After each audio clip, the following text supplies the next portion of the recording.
My stepmother banned me from even saying goodbye to my dad at his funeral.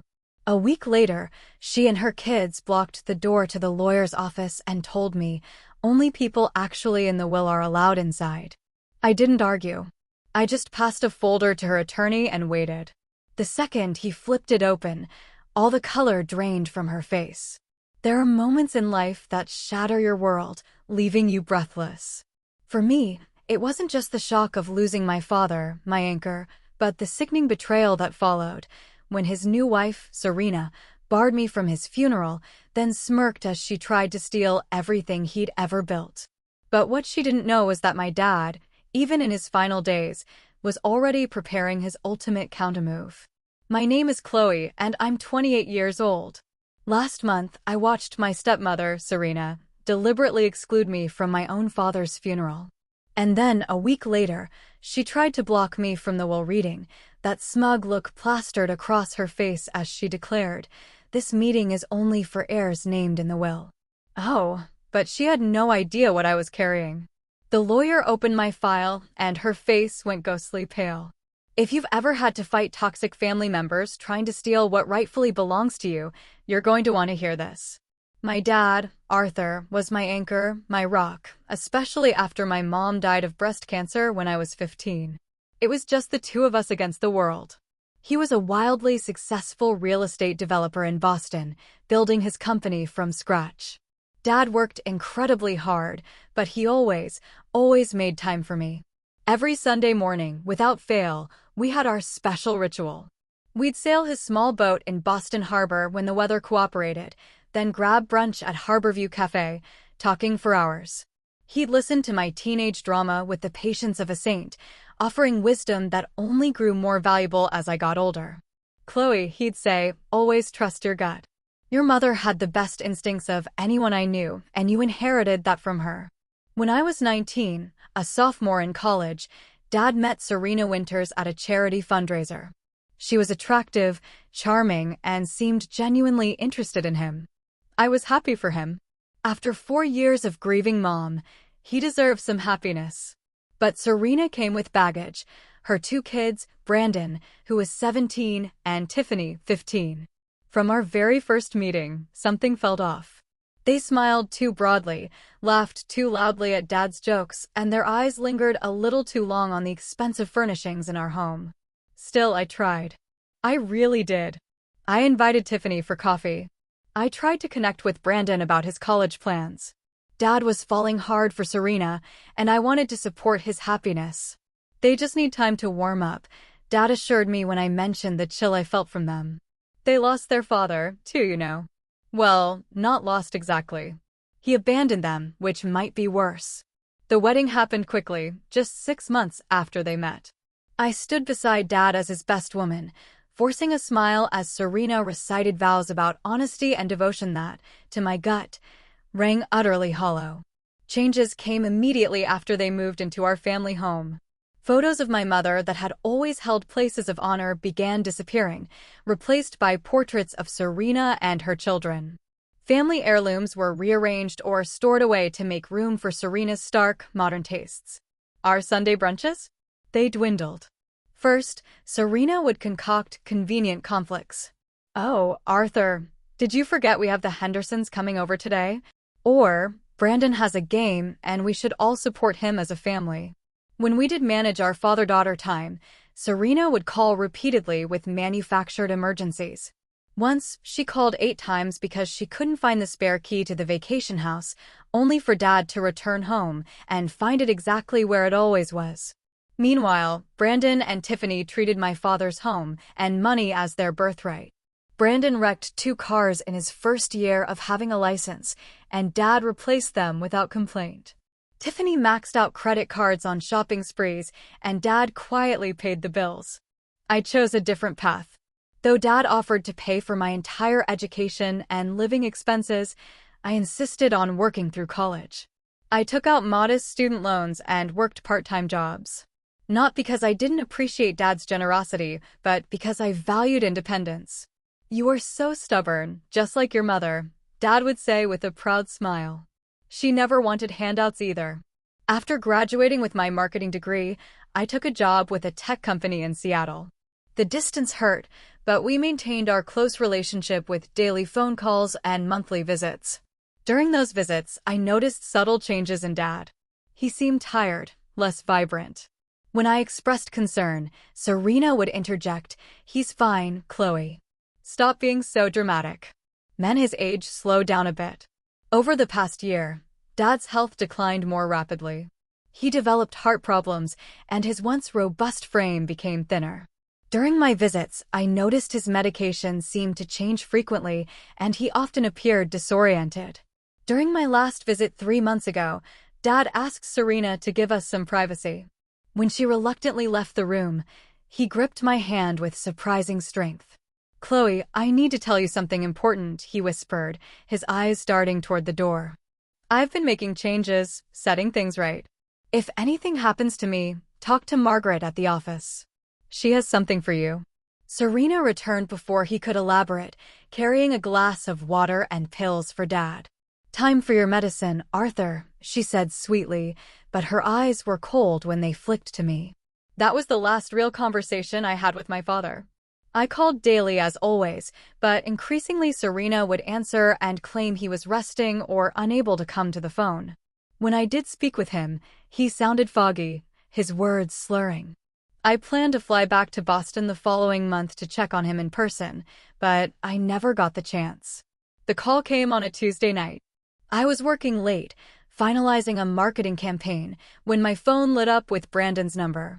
This was unusual. My stepbrother rarely contacted me directly. "Your dad is in the hospital," he said without preamble. "Mom told me to call you." My heart dropped. "What happened? Is he okay?" "I don't know the details. Mom just said to tell you he's in Boston General." He hung up before I could ask anything else. I booked the first flight to Boston, a red-eye leaving in 3 hours. I packed haphazardly, my mind racing with worst-case scenarios. The 5-hour flight felt like days, my anxiety mounting with each passing minute. When I finally reached Boston General at 7 a.m., I rushed to the information desk. "Arthur Mitchell," I said breathlessly. "He was admitted yesterday. I'm his daughter." The receptionist directed me to the cardiac care unit on the 4th floor.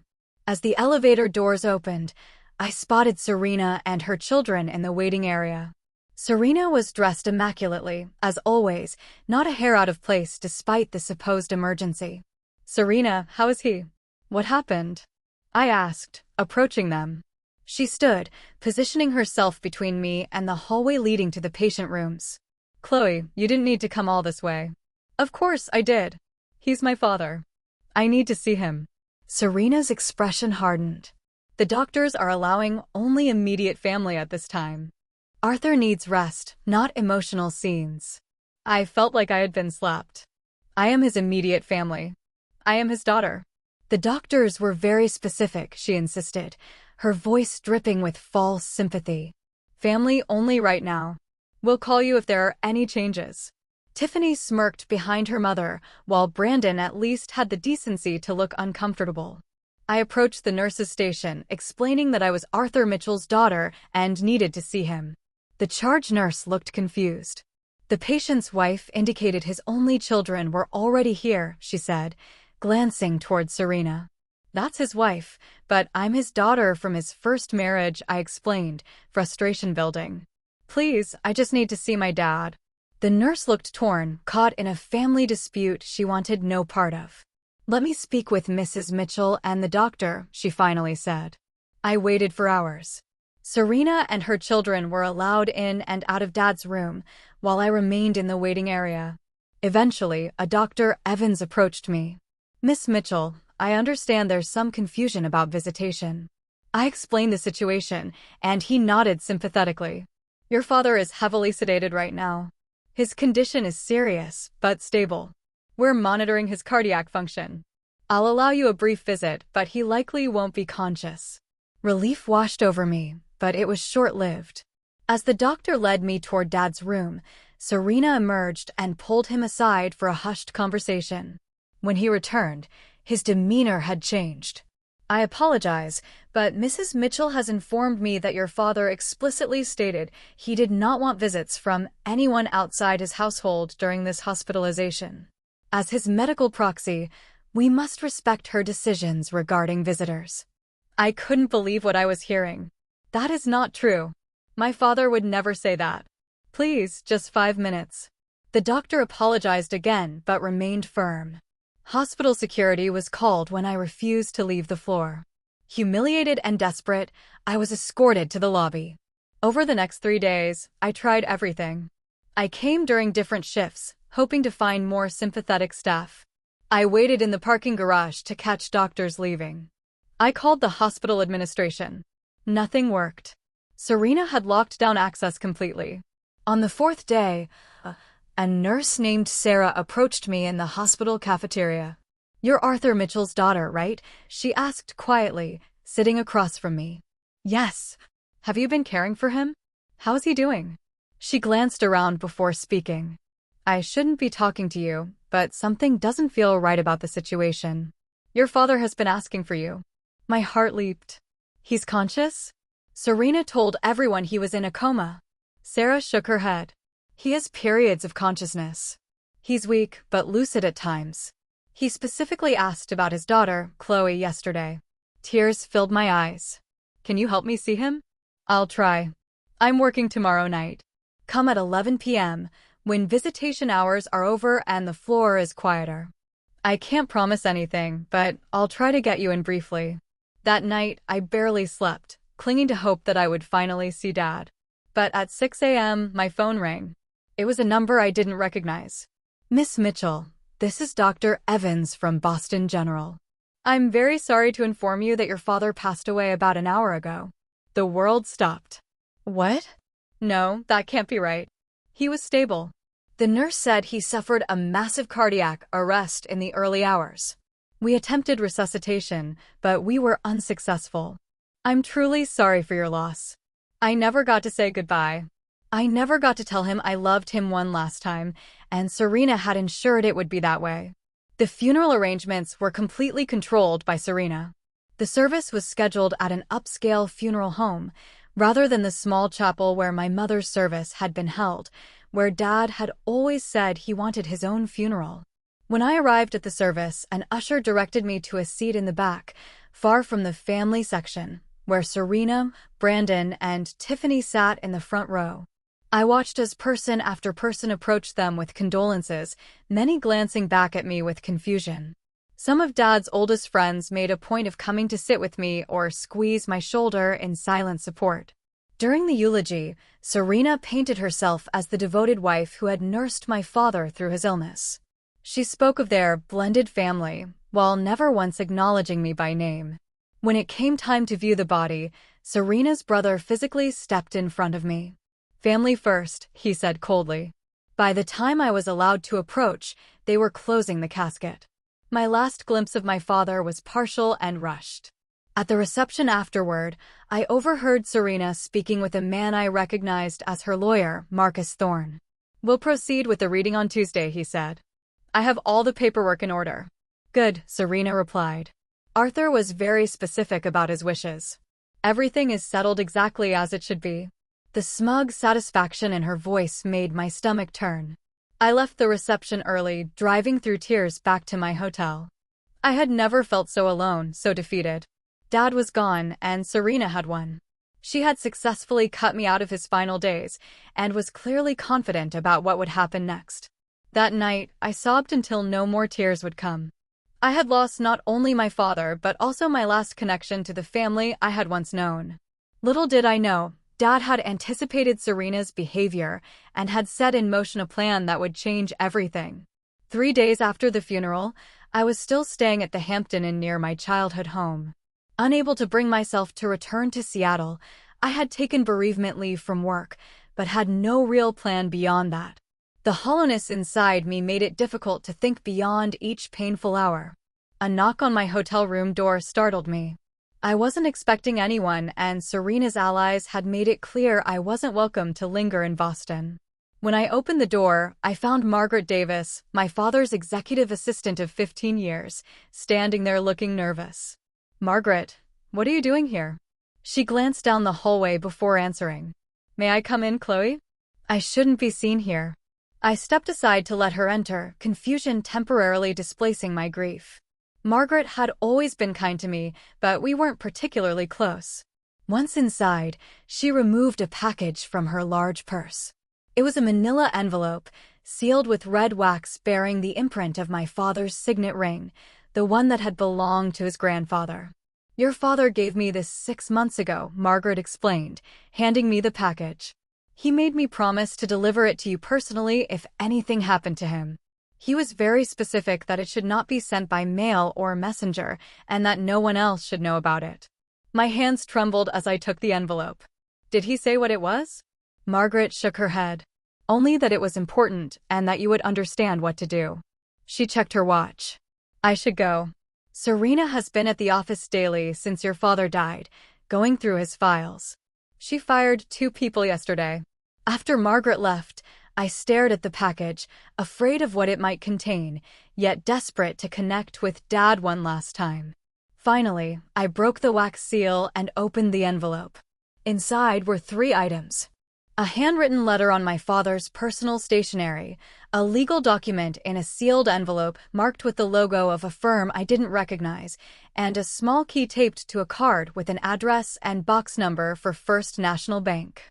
With shaking hands, I unfolded my father's letter. My dearest Chloe, it began. If you are reading this, then my worst fears have come to pass. I am so sorry for the pain you must be feeling, and even more sorry that I will not be there to comfort you. I have made a terrible mistake in trusting Serena. Over the past year, I have noticed disturbing patterns in her behavior. Items disappearing, documents being moved, medications making me feel worse instead of better. My old friends suddenly unwelcome in our home. At first, I dismissed these concerns as paranoia, but then I found evidence that Serena has been in contact with her ex-husband, the one she claimed abandoned her. The reality, as I discovered, is quite different. I updated my will 6 months ago with a new law firm. Serena does not know about this. The enclosed document is a copy of this will. The original is registered with the state. I had planned to confront Serena once I had gathered sufficient evidence, but my health has deteriorated more rapidly than expected. I fear my time is running short. Remember that I love you, Chloe. You have been the greatest joy of my life. I would be so proud of the woman you have become. All my love, Dad. Tears streamed down my face as I read his words, a mixture of grief and vindication washing over me. Dad had known. He had seen through Serena's facade and had taken steps to protect me and his legacy. The sealed legal document was indeed a will, dated just 6 months earlier and notarized by witnesses I didn't recognize. I didn't open it, maintaining its official seal intact. The next morning, I went to First National Bank. After verifying my identity and the key, the bank manager escorted me to the vault and left me alone with the safety deposit box. The box contained several items. First, another letter from Dad explaining each piece of evidence. Then, there were photographs taken by a private investigator showing Serena meeting with a man Dad identified as her supposedly estranged ex-husband. There were also photos of the same man visiting my father's house when Dad was away on business trips. More disturbing were the financial records, showing unusual transfers from my father's personal accounts to offshore accounts linked to Serena's brother. There were also copies of my father's medical records with notes in his handwriting, questioning changes to his prescriptions that coincided with Serena's trips to the pharmacy. A thumb drive contained audio recordings from my father's home office, capturing conversations between Serena and her children discussing how they would spend their inheritance once the old man is gone. In one particularly chilling recording, Serena instructed Brandon to ensure Dad took all his medication while she was away for the weekend. "Make sure he takes the blue pills first," she had said. "They make him sleepy, so he won't fuss about the others." The final document was a handwritten timeline my father had created, tracking his health decline against Serena's actions. He noted increasing fatigue and confusion after Serena insisted on preparing his meals and managing his medication. As I reviewed everything, a horrifying picture emerged. My father had not just been taken advantage of financially. He had been systematically isolated and possibly medically abused. The question that haunted me was whether Serena had merely exploited his illness or actually accelerated his decline. With trembling hands, I repacked the evidence into my bag. Dad had provided me with everything I needed to challenge Serena. Now I needed to find the right moment to use it. The day of the will reading arrived. I hadn't been officially notified, but Dad's old friend, Richard Hayes, who had been my father's attorney for decades before being inexplicably fired by Serena 3 months ago, tipped me off about the time and location. Something stinks about this whole situation, Chloe, Richard had told me over coffee the previous day. Arthur would never have cut you out of his final arrangements. And switching attorneys after 30 years of friendship? It doesn't add up. I arrived at the offices of Thorne and Associates precisely at 2 p.m. The receptionist looked startled when I gave my name. "Miss Mitchell, you're not on the list for this meeting," she said after checking her computer. "I am Arthur Mitchell's daughter. I should be at the reading of his will." I kept my voice steady, though my heart was pounding. She made a phone call, speaking in hushed tones, then directed me to wait. A few minutes later, Marcus Thorne himself emerged from the conference room. "Miss Mitchell, this is somewhat awkward, but the reading has already begun. Mrs. Mitchell indicated you were aware you are not included in the proceedings." I stood my ground. As Mr. Mitchell's daughter, I have a right to be present, regardless of the contents of the will. Thorne looked uncomfortable but nodded reluctantly. "Very well. Please follow me." When I entered the conference room, Serena's face registered shock, then anger, then a composed smugness. Brandon and Tiffany sat on either side of her, along with Serena's brother and her personal assistant. "What is she doing here?" Serena demanded, not even looking at me directly. "As Mr. Mitchell's daughter, Miss Mitchell has requested to be present," Thorne explained. Serena gave a theatrical sigh. "This meeting is only for heirs named in the will, which Chloe is not." Arthur was very clear about his wishes. The calm certainty in her voice made my blood boil, but I maintained my composure. I hadn't come this far to lose control now. "I understand you're grieving, Serena, but I have a right to hear my father's wishes directly, even if he chose to disinherit me." My voice was steady, revealing none of the turmoil inside. Thorne looked relieved at my reasonable tone. "Perhaps we can proceed." As I was saying, the will dated January 15th of this year stipulates that the entirety of Arthur Mitchell's estate, with the exception of specific personal items listed in Appendix A, is to be transferred to his wife, Serena Mitchell, with secondary beneficiaries being her children, Brandon and Tiffany Winters. Serena shot me a triumphant look, which I met with a small, knowing smile that seemed to unsettle her slightly. Thorne continued reading the document, detailing the extensive assets my father had accumulated, the family home valued at $2.8 million, his company shares worth approximately $12 million, investment portfolios, vacation properties, and various personal collections of art and antiques. When he finished, Serena placed a hand over her heart. "Arthur always took care of us. He knew what was best for the family. Are there any questions?" Thorne asked, looking around the room.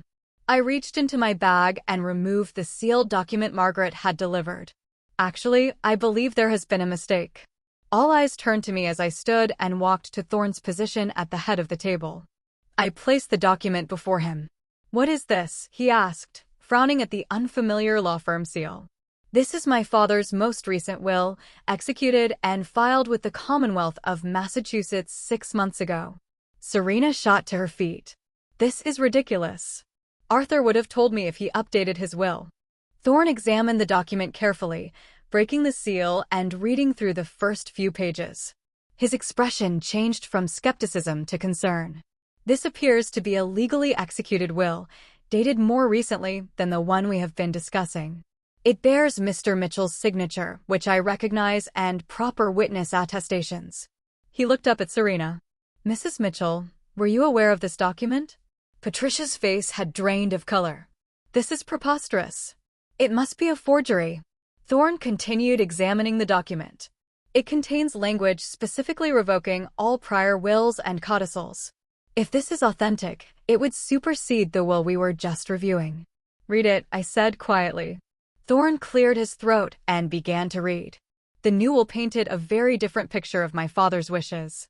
Serena and her children were provided for with modest trust funds that would pay them a reasonable living allowance, but give them no control over the principal. The family home was to be sold, with proceeds going to establish a charitable foundation in my mother's name. The bulk of the estate, including controlling interest in Mitchell Development Corporation, was left to me, with specific instructions about continuing my father's legacy of ethical development and charitable giving. Most damning was a clause near the end. In the event that my death occurs under circumstances that might be considered suspicious or premature, I direct my executor to authorize a full investigation, including toxicology reports and a review of all my medical treatment in the months preceding my death. Serena's face contorted with rage. This is a lie. A complete fabrication. She turned to her children.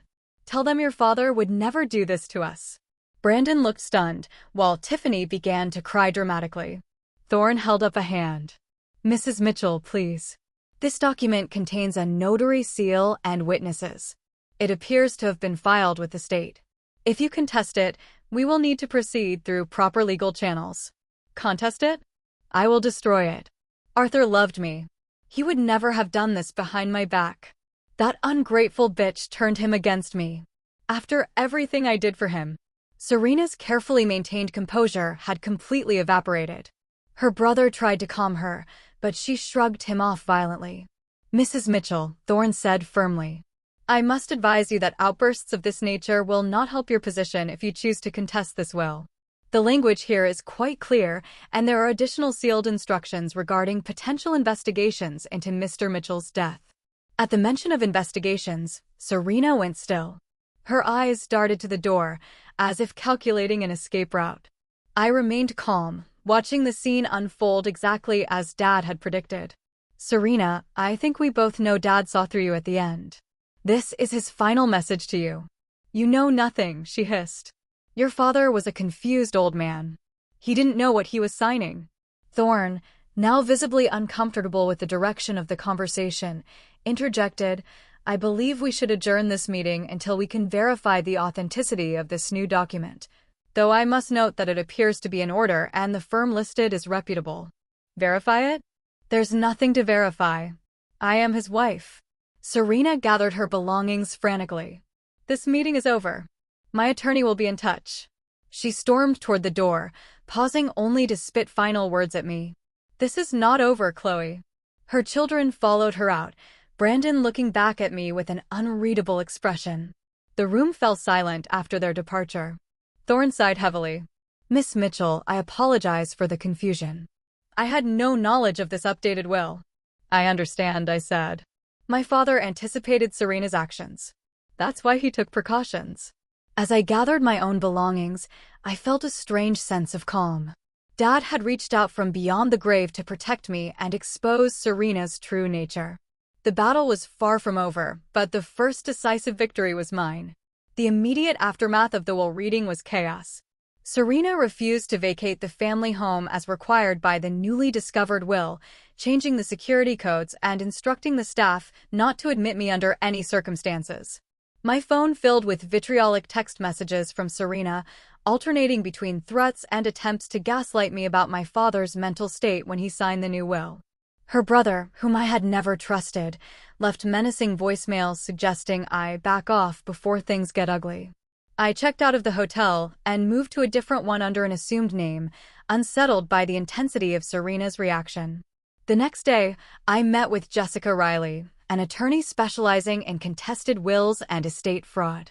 Your father was clever, Jessica said after reviewing the documents. By creating the new will with an independent firm and filing it with the state, he established a strong legal position. Serena can contest it, but she'll need to prove he was not of sound mind when he signed it. He knew exactly what he was doing, I assured her. The question is, how far did Serena go? These medical records suggest she may have been tampering with his medication. Jessica's expression grew serious. If that's true, we're talking about potential criminal charges beyond just the will contest, but proving it will be difficult. We developed a strategy to enforce the will while gathering more evidence about Serena's actions. Jessica filed emergency motions to freeze all estate assets and remove Serena as executor, citing the explicit language of the new will and the concerning evidence from the safety deposit box. Meanwhile, Serena launched a smear campaign among my father's social circle. She told anyone who would listen that I had manipulated my declining father, taking advantage of his grief over a recent friend's death to convince him to change his will. Chloe always resented me. I heard she told the members of Dad's golf club.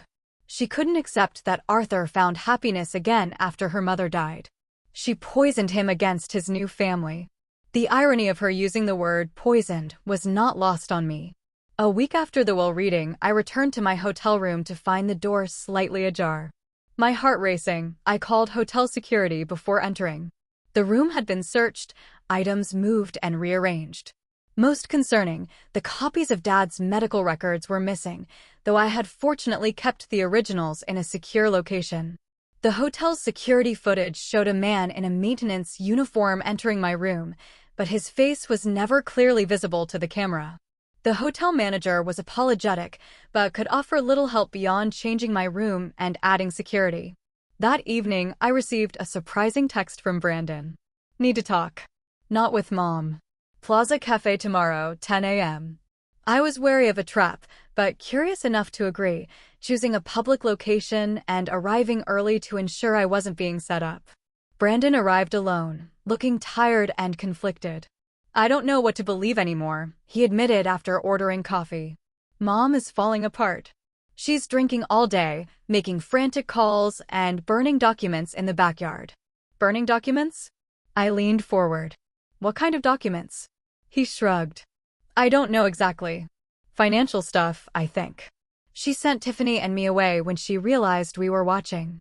But listen, the thing is, I found some pills in her bathroom, prescription bottles with your dad's name, but the label's partially torn off. My blood ran cold. Brandon, do you understand what that might mean? He nodded miserably. I'm not stupid, Chloe. She's my mother. But Arthur was good to us, and if she did something to him, he trailed off, unable to complete the thought. You need to tell the police, I urged. I can't. Fear flashed across his face. But I won't lie for her either, if it comes to that. As Brandon was leaving, he paused. Tiffany wants to talk to you too. She's more confused than I am. Mom has always controlled her, but she really loved Arthur. 2 days later, I met Tiffany at a small coffee shop across town. Unlike her usual polished appearance, she looked disheveled, her eyes red from crying. Is it true? She demanded without preamble. Did Mom really get left out of the real will? Not entirely, I explained. Dad set up trusts for all of you. You'll be provided for, just not with the lump sum she expected. Tiffany's face crumpled. She promised me the beach house, said I could have it after Arthur died. She caught herself, looking horrified at her own words. Tiffany, when did she start making those promises? I don't know. Maybe a year ago. She twisted a napkin in her hands. She talked a lot about what we would do after, but I thought she meant after he retired or something. I didn't think she meant. I reached for her hand, but she pulled away. I should go. She'll know I talked to you. Despite my complicated feelings toward my step-siblings, I felt compassion for them. They had been raised by Serena, shaped by her values and manipulations. They were victims, too, in a different way. The situation escalated dramatically the following week. Serena appeared uninvited at a charity event my father had supported annually, creating a scene when she saw me there speaking with board members. There she is. Serena shouted, pointing at me across the crowded ballroom. The daughter who abandoned her father for years, then swooped in to steal his money. Security escorted her out as she continued to shout accusations. The incident made the local society pages, bringing unwanted publicity to the already complicated situation. That night, the anonymous threats began. First, a text from an unknown number, back off or regret it. Then an email with photos of me entering and leaving my new hotel, showing I was being watched. I reported everything to the police and to Jessica, who accelerated our legal proceedings. We learned that Serena had hired a notorious probate attorney known for aggressive tactics and dragging out estate cases for years. She's playing for time, Jessica explained, trying to force a settlement by making the process so unpleasant and expensive that you'll give up. But Serena had underestimated both my determination and my father's foresight. While reviewing my father's personal papers, I discovered notes about Serena's previous marriages. Dad had hired investigators who uncovered something shocking. Serena had been married twice before, not once, as she had claimed. Her first husband, a wealthy older man, had died suddenly of heart failure after just 3 years of marriage. Serena had inherited everything, leaving his children from a previous marriage with nothing. The circumstances were disturbingly similar to my father's situation. Even more damning, Jessica's investigator discovered that Serena's supposedly estranged ex-husband, the father of Brandon and Tiffany, had never actually divorced her. They had staged a separation while maintaining a relationship, a fact documented in the surveillance photos found in the safety deposit box. The web of deception was more extensive than even my father had realized. Serena was not just a gold digger. She was a practiced con artist with a pattern of targeting wealthy older men. The question that kept me awake at night was whether she had simply waited for my father to die naturally or had helped the process along. The police finally became directly involved when Serena violated the temporary restraining order I had obtained. She appeared at a restaurant where I was dining with Margaret, screaming accusations and attempting to physically confront me before being restrained by staff. The responding officers took statements and, upon learning of the existing order, took the matter seriously. When they escorted Serena out, I overheard one officer mentioning to his partner that she smelled like a pharmacy. The pieces were falling into place, but Serena still had one desperate move left to play. The court date for the preliminary hearing on the contested will arrive 3 weeks after the will reading. The courtroom was tense as Jessica and I faced Serena and her attorney, David Chin, across the aisle. Brandon sat behind his mother, but Tiffany was noticeably absent. Judge Miller, a stern woman in her 60s with a reputation for no-nonsense efficiency, reviewed the filings before addressing the court. Before we proceed, I want to be clear that I have zero tolerance for the kind of behavior described in these reports, she said, looking directly at Serena. Harassment, intimidation, and violation of court orders will not help your case, Mrs. Mitchell. Serena's attorney, David Chin, rose smoothly. Your Honor, my client denies any harassment. These are simply family disagreements blown out of proportion during a time of grief. Judge Miller was unmoved. Save it for your arguments, Counselor. Let's address the competing wills. The proceedings began with Chen presenting their case that the January will was valid, and the later will was either a forgery or signed under undue influence. His arguments were polished but light on evidence. When it was Jessica's turn, she methodically demolished their position. She presented affidavits from the witnesses to the newer will, confirmation from the notary, and the state filing records. Most damaging was the testimony of Richard Hayes, my father's longtime attorney. Arthur called me approximately 7 months ago, Richard testified.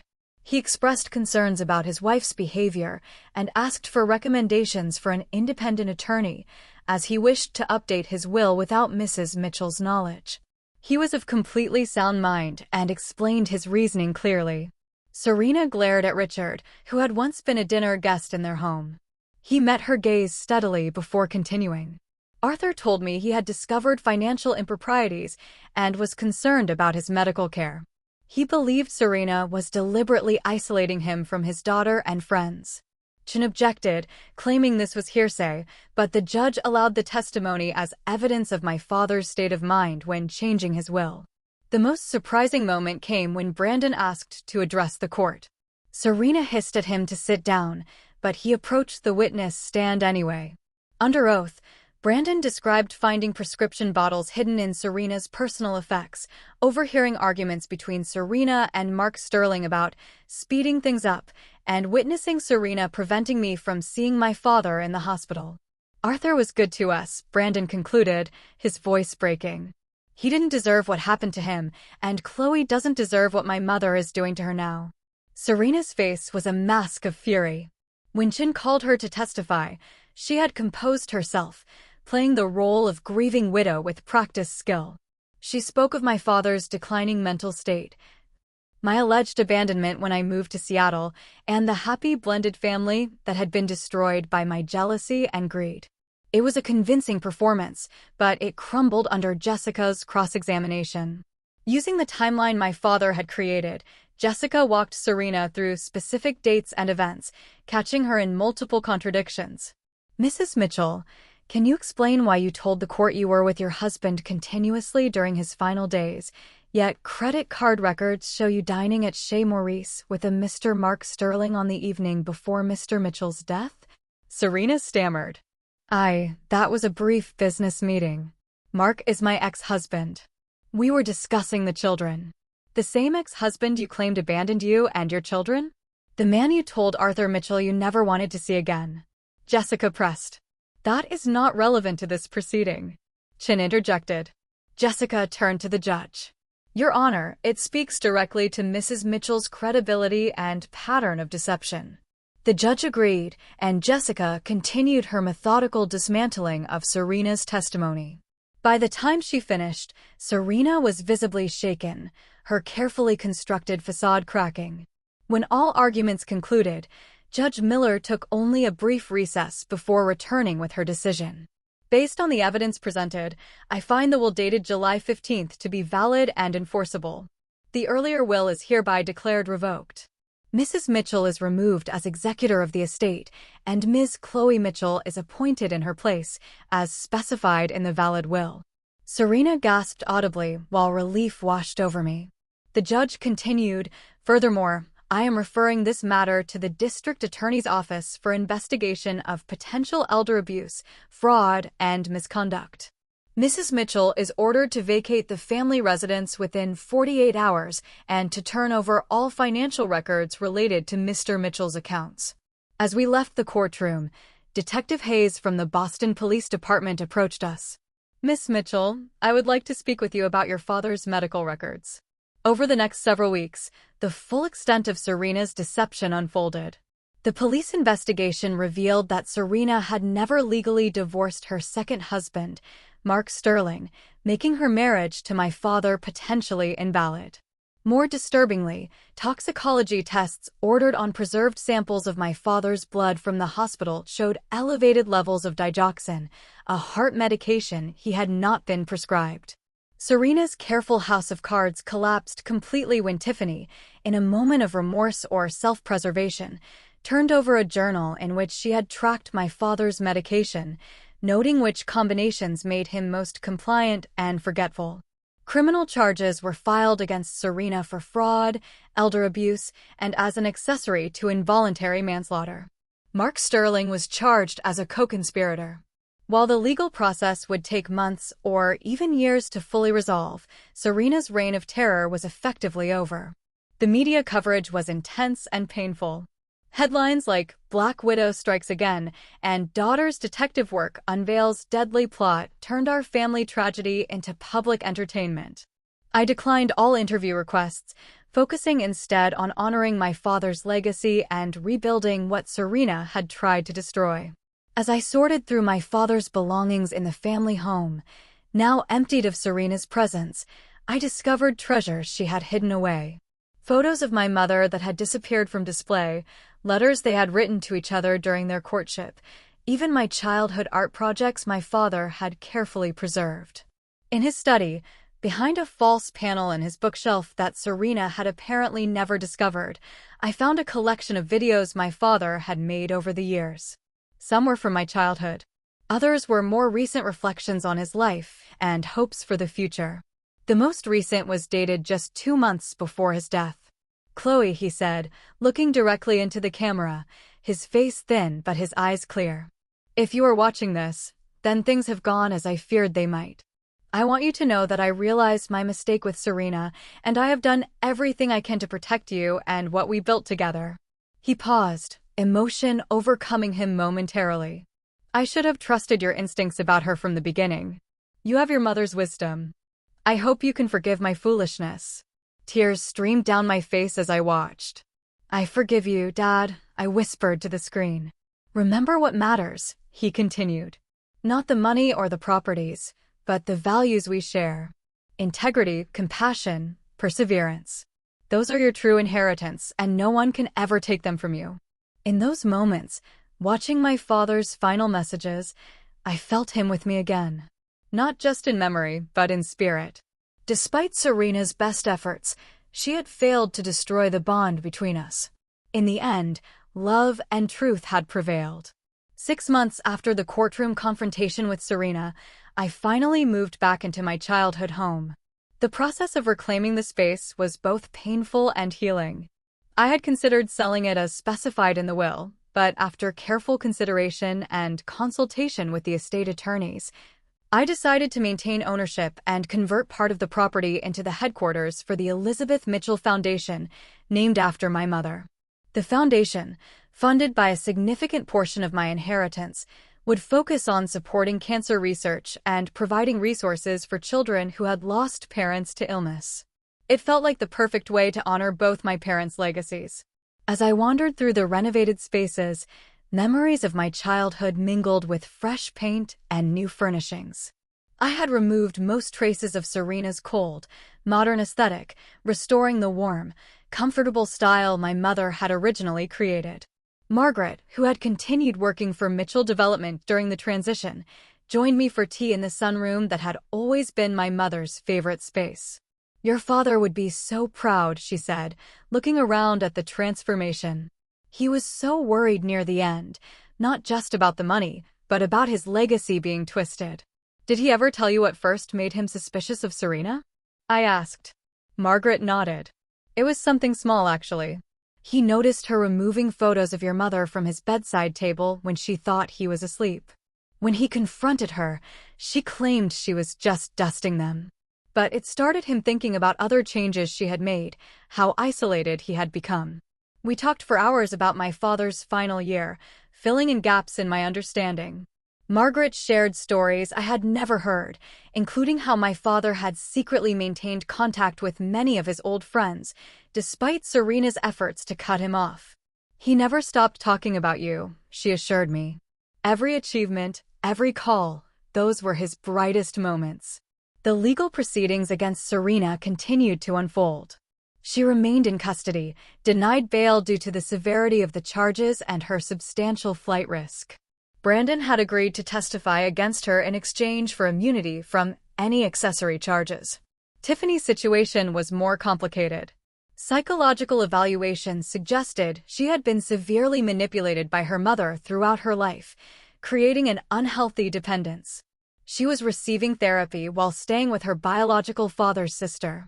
Despite their role in the painful events surrounding my father's death, I could not bring myself to abandon Brandon and Tiffany entirely. They had been victims of Serena's machinations, too, raised in an environment of deception and materialism. After much reflection, I established college trust funds for both of them, using a small portion of my inheritance. The trusts were structured to encourage education and independence, values my father had championed. Brandon was already enrolled in community college, working to define his own path away from his mother's influence. The family home gradually filled with the items that had been placed in storage when Serena redecorated. Family heirlooms returned to their places of honor, including my grandmother's antique clock that had always stood in the entrance hall, and the collection of sailboat models my father and I had built together over the years. 3 months after moving back in, I organized a memorial service for my father at his favorite sailing club. Unlike the formal, impersonal funeral Serena had arranged, this gathering was intimate and authentic. Dad's oldest friends shared stories that made us laugh and cry, celebrating the man he truly was, rather than the sanitized version Serena had presented to the world. Arthur always said that a person's true wealth was measured by the lives they touched, not the assets they accumulated, Richard said, raising a glass in tribute. By that measure, he was the richest man I ever knew. As I listened to the stories, I realized how much of my father's life I still had to discover. Each person who spoke revealed facets of him I had never seen, expanding my understanding of the complex, generous man who had raised me. The healing process was neither quick nor linear. Some days, grief would overwhelm me without warning. Other days, Anger would flare when I thought about the precious final moments with my father that Serena had stolen from me. The knowledge that she had deliberately hastened his death for financial gain was a wound that might never fully heal. Yet amid the pain, I found unexpected gifts. The adversity had revealed my own strength and resilience. I had discovered allies in unlikely places and learned to trust my instincts, just as my father had advised years ago. Most importantly, I had honored my father's final wishes, protecting the legacy he had worked so hard to build. As the seasons changed, I gradually established new routines and traditions. Sunday mornings, once reserved for sailing with Dad, became my time for volunteer work with a children's grief support group. The holiday season, which I had dreaded facing without him, became an opportunity to host a gathering for others who had lost loved ones. One spring morning, as I sat in my father's study reviewing foundation proposals, I came across a quote he had framed on his desk. "The greatest inheritance a parent can give their children is a few minutes of their time each day." Despite his success and wealth, my father's most valuable gift had always been his presence. That was the legacy I wanted to honor most in my own life going forward, giving my time and attention generously to causes and people who mattered.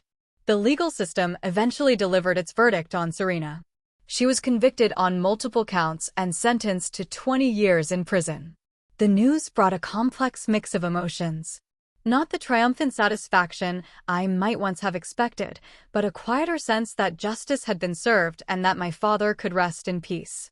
I kept my promise to visit Brandon and Tiffany occasionally, meeting them on neutral ground as they worked to build lives independent of their mother's toxic influence. These relationships remained complicated, but I remembered my father's capacity for forgiveness and tried to embody that spirit. Looking back on the turbulent journey, from that devastating phone call about my father's hospitalization to the peaceful life I was building now, I recognized how much I had grown. The pain had transformed me, burning away naivety and replacing it with wisdom. The betrayal had taught me to value authenticity and to recognize manipulation. The loss had deepened my appreciation for genuine connection. My father's final gift had not been the inheritance that Serena had coveted so desperately. It had been the truth, painful but necessary, and the opportunity to reclaim not just his assets, but his true legacy of integrity and compassion. As I stood at my father's grave on the anniversary of his death, I placed white roses, his favorite, beside the headstone. "I kept my promise, Dad," I whispered. "Your story was told. Your wishes were honored. Your legacy continues." The journey through grief and betrayal had taught me that family is not always defined by blood or legal ties. Sometimes it is created through shared values, mutual respect, and genuine care. My father had understood this truth at the end, making provisions not based on traditional definitions of family, but on the authentic bonds he cherished. That understanding has become my guiding principle as I move forward. I choose carefully who I allow into my inner circle now, valuing character over charm, substance over appearance. The wealth my father left me provides security, but it is the wisdom gained through our shared ordeal that proves most valuable in navigating life's complexities.